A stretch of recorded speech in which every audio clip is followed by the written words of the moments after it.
Pessoal, vamos dar continuidade aqui ao nosso curso de metrologia básica e vamos entrar agora no módulo de seleção de instrumentos. Vamos falar um pouco como fazemos a seleção de um instrumento adequado para cada medição e suas fontes de erros, né?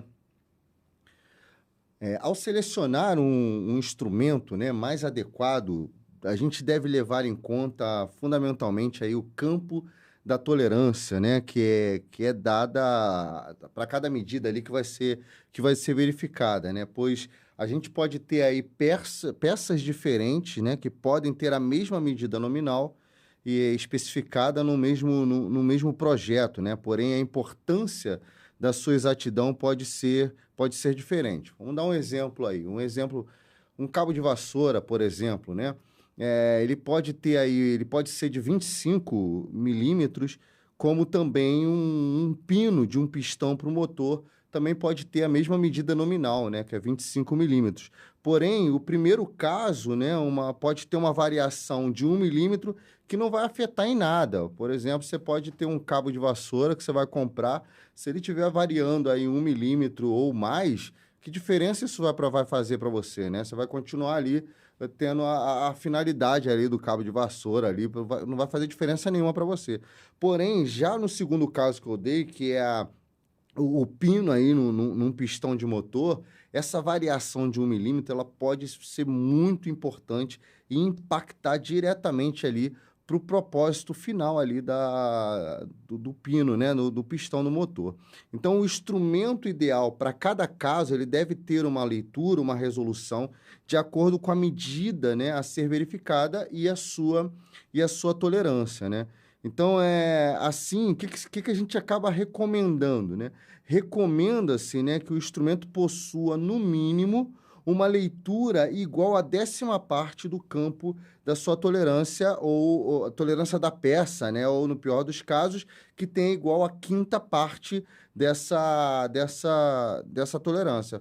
Marcos, me dá um exemplo aí, calculando, né? Então, vamos considerar aí que a minha peça tem uma tolerância aí de mais ou menos 0,25 milímetros, né?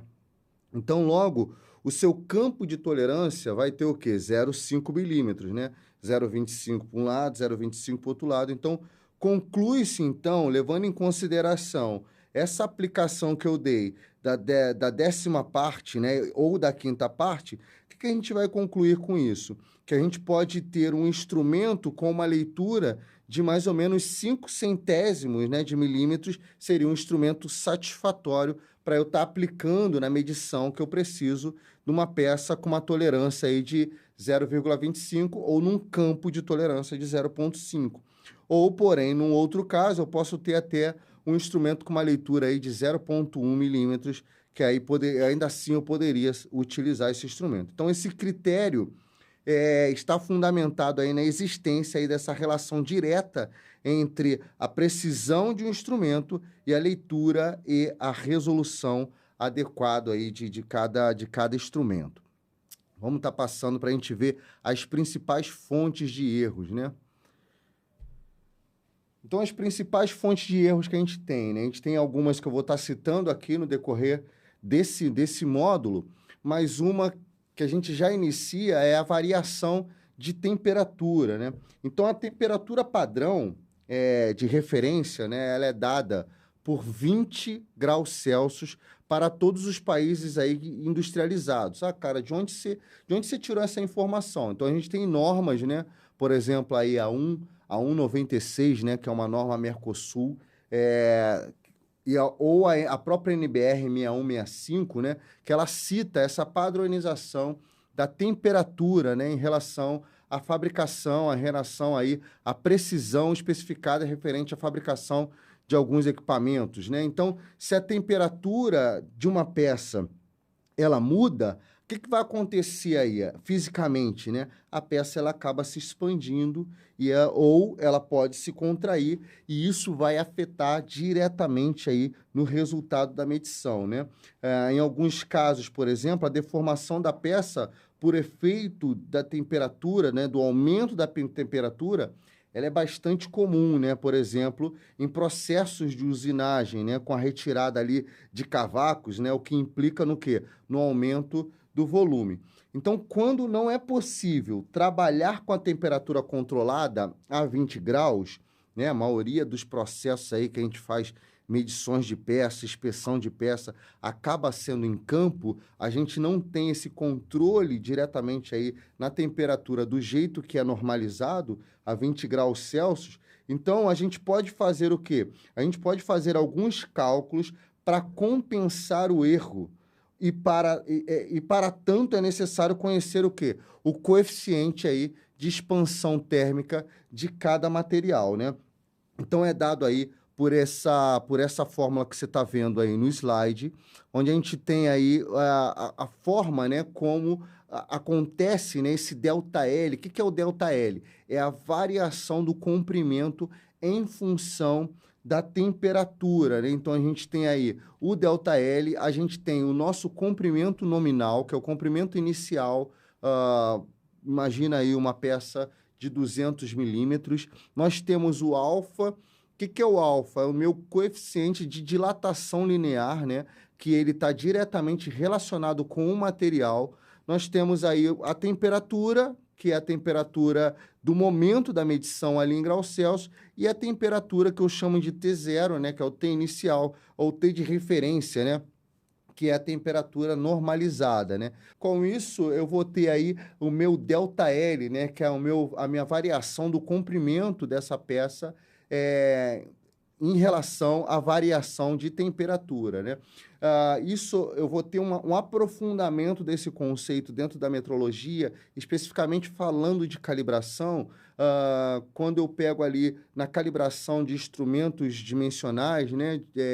Eu pego a minha temperatura inicial e a minha temperatura final, temperatura inicial de quando eu começo a calibração, temperatura final de quando eu termino a minha calibração, tenho esse meu ΔT, que é essa minha variação de temperatura, e vou aplicar isso diretamente, o quanto que está tendo de variação ali das partes ali, né, que está sendo calibrado, e eu vou aplicar isso como contribuição de incerteza. Então, você que tem curiosidade e quer saber como isso funciona na prática relacionado à calibração e como eu envolvo esse resultado no meu processo de estimativa de incerteza, eu te convido a você fazer a aquisição lá do nosso curso de avaliação de incerteza para instrumentos convencionais, que eu vou explicar como a gente transforma esse resultado num coeficiente de sensibilidade e ele vira uma contribuição de incerteza nos nossos processos de calibração. Então, essa é aí uma fonte, né, de erro aí de medição, que é a nossa variação, é a variação de temperatura. Nossa segunda fonte de erro aí é a força de medição, né? Então, normalmente, os processos simples, né, de medida envolve o contato entre o instrumento e a peça, né? E isso que promove aí, o que promove, essa força, né, que promove deste contato deve ser tal que não cause aí deformações na peça ou no instrumento, né? Então, a gente tem aí alguns exemplos, né, que podem ser dados.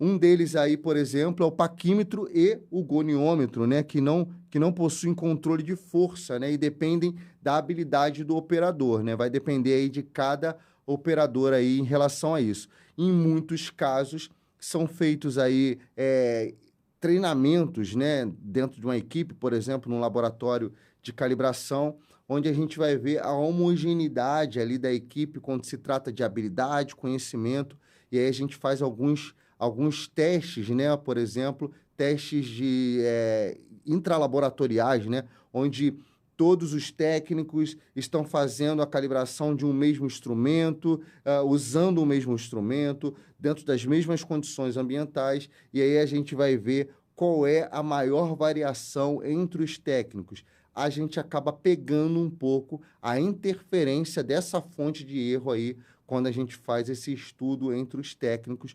Por quê? Porque em relação a paquímetros e goniômetros, por exemplo, que é o controle da força ali está diretamente relacionado à habilidade aí do operador para ele não introduzir essa força na leitura e também na influência ali da deformação, né? Uma outra fonte de erro aí é na forma mesmo da peça, né? Algumas imperfeições na superfície, retilineidade, cilindricidade e planeza exigem um posicionamento correto do instrumento em relação à medição, né?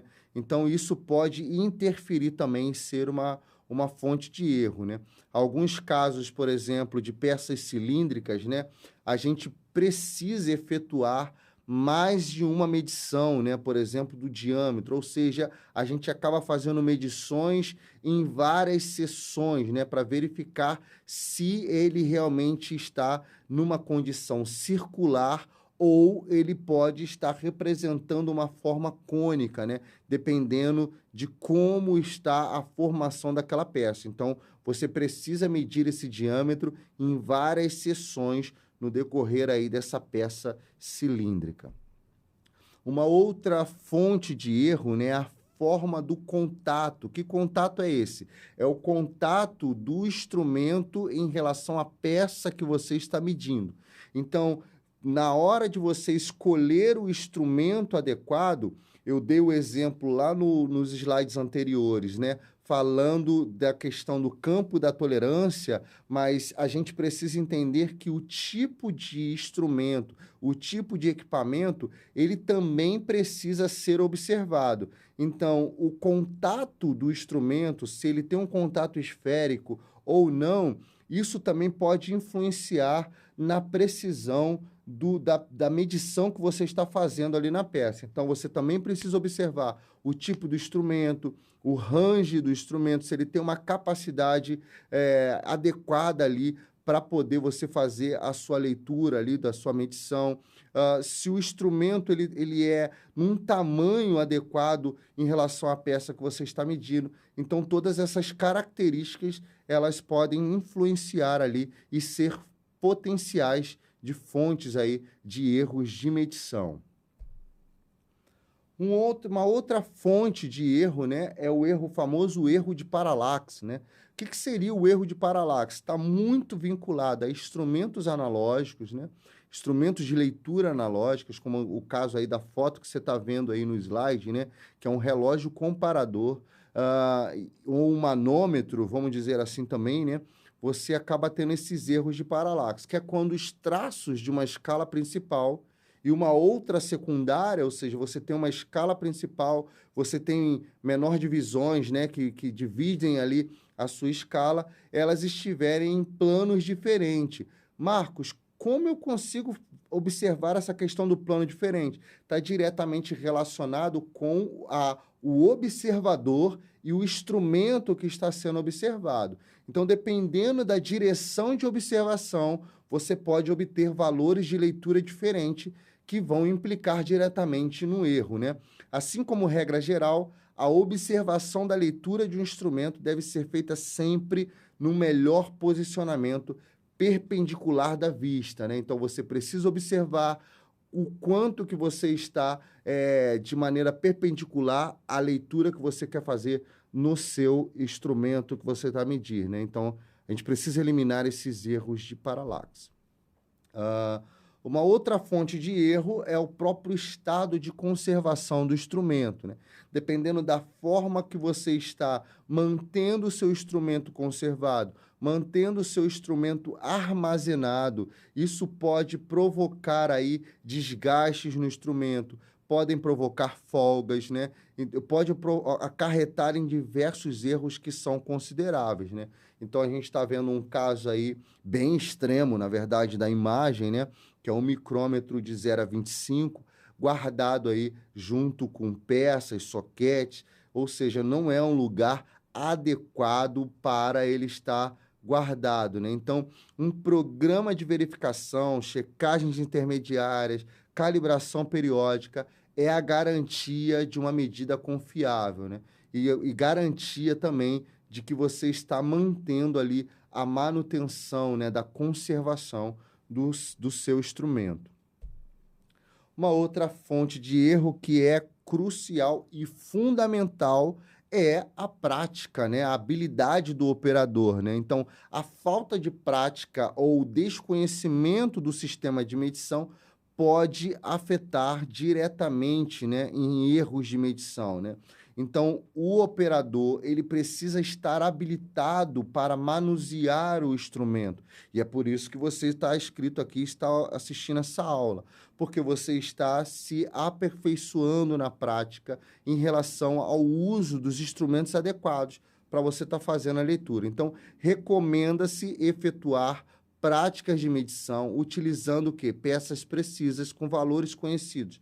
Por exemplo, blocos padrões, pinos calibrados, anéis padrões. Então, você conhecendo a leitura, você conhecendo o valor nominal daquele instrumento, você sabe quanto que ele quanto que ele mede, então você vai praticar ali o uso, né, do teu instrumento. Vou praticar a leitura aqui de um paquímetro. Pratica numa peça que você saiba e ela tem uma medida nominal, uma medida conhecida, né? Então, a gente vai terminar aqui esse módulo que falou sobre a forma como você seleciona o instrumento adequado, range, fabricação do instrumento, tamanho e quais as fontes de erro que podem estar interferindo diretamente na sua medição. A gente finaliza essa aula, eu vejo você na próxima aula.